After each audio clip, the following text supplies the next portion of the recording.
Elle nage au-dessus du cours d'eau. Cette petite boîte qui diffuse des ultrasons est un outil devenu indispensable aux techniciens lors de fortes crues.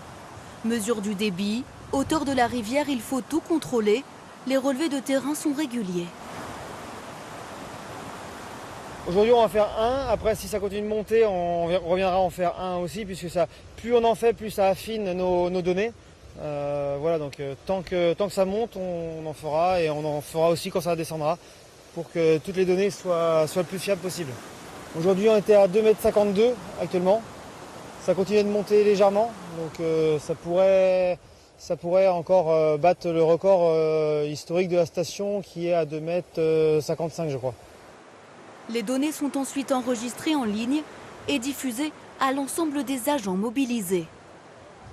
Les infos partent à Rennes et à notre service, plus au service de prévision des crues. Ça permet d'avoir un instant T et de vérifier que leur modèle fonctionne bien aussi. Sur 12 heures, on est sur du 22 mm. 22 mm, ok.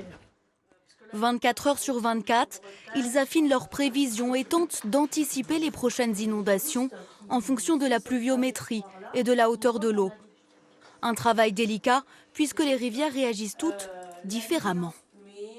On a des cours d'eau où on va avoir des pics de crues qui vont être assez rapides après les pluies tombées. Et sur d'autres cours d'eau, ça va prendre plus de temps, plusieurs jours par exemple. Lesquels en particulier? Alors c'est le cas par exemple du Blavet et de l'Oust, qui sont des cours d'eau à propagation lente. Les prévisionnistes travaillent en étroite collaboration avec les préfectures qui relaient ensuite l'information aux mairies. Demain, les 4 départements bretons resteront en vigilance orange, crues et inondations.